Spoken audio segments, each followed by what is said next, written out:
اب پھر میں بڑی بڑی باتیں ممبر سے بڑے مکروہ جرائم کا ذکر نہیں کروں گا. قرآن مجید میں ایک واقعہ موجود ہے. اب ذوقیات کی طرف آ جائیے. کرو اور نہ کرو کی فہرست سے ذرا آگے. ذوقیات، لوگ اپنے گھروں میں کچھ حیوانات پالتے ہیں، ذوق ہے، شوق ہے.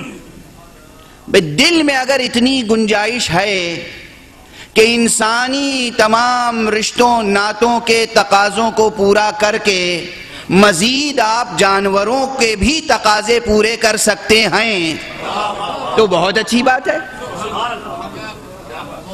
بہت اچھی بات ہے. بسم اللہ، اپنی ذمہ داریوں کو بڑھائیں، ورنہ آپ کے زیر اثر جو کنبہ ہے اس کے کتنے حقوق ہیں. ایک شخص کو اپنی بیوی پہ کتنی توجہ دینی چاہیے، بچوں پہ کتنی توجہ دینی چاہیے، رشتہ داروں کو جو خونی رشتہ دار ہیں صلہ رحم ان کے لیے کتنا واجب ہے، چاہے وہ قریب نہ رہتے ہوں دور رہتے ہوں مگر ان کے لیے صلہ رحم واجب ہے. قطع رحمی حرام ہے، گناہ کبیرہ ہے.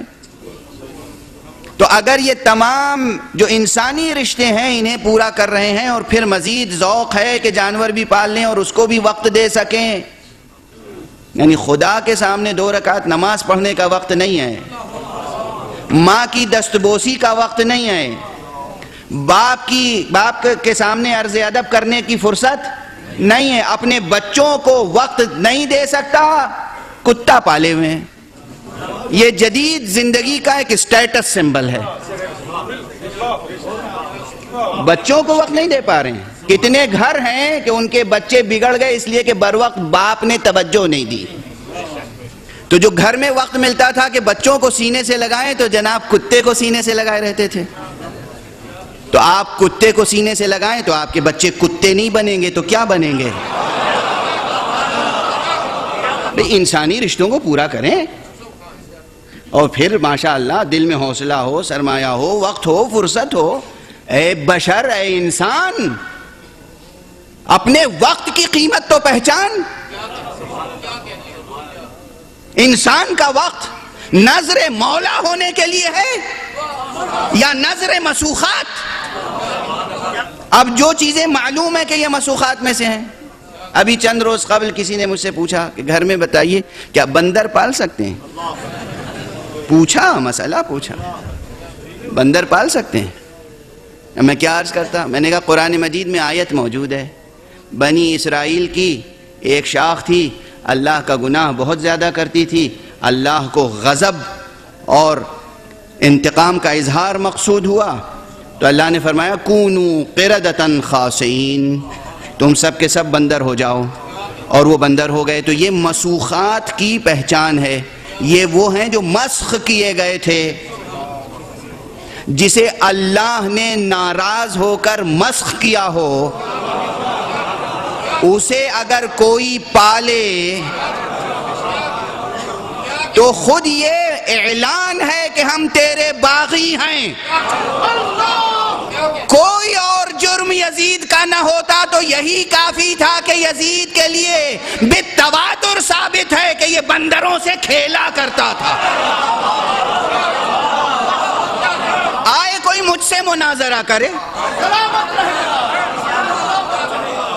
اور پھر وہی کروں گا. مناظرہ کرنا چاہے مناظرہ کر لے، مباہلہ کرنا چاہے مباہلہ کر لے.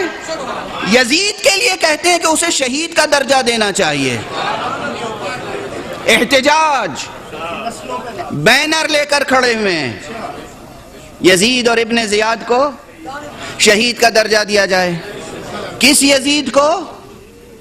یعنی اور بچے بھی ہیں بزم میں اور خواتین بھی ہیں. تو بہت سے جرائم تو ہماری تہذیب مانع ہوتی ہے اور ممبر کی نشست مانع ہوتی ہے کہ ہم کنایتاً بھی ذکر کریں.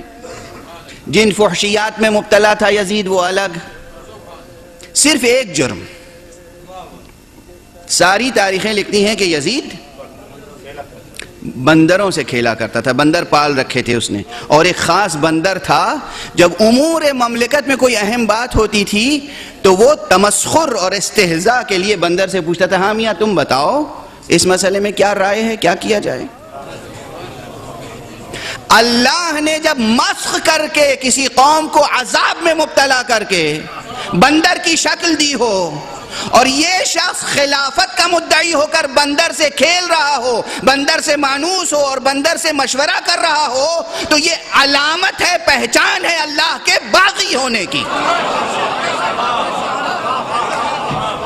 یعنی جتنے جرائم ہیں یزید کے وہ سب فہرست گنے، سب سے نیچے پہلا ہی جرم جو ثابت ہوگا جسے لوگ ہنس کے ٹال دینا چاہیں گے، یہ بھی کوئی بات ہوئی؟ وہیں اسی سب سے پہلے جرم پر یہ منکشف ہو جاتا ہے کہ ہے باغی۔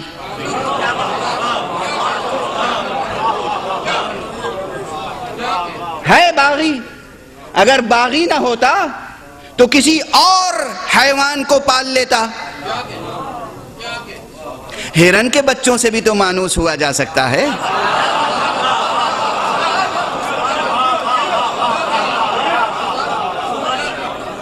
مگر ہرن کے بچوں سے اگر مانوس ہوں گے تو حسن و حسین کی یاد تازہ ہو جائے گی۔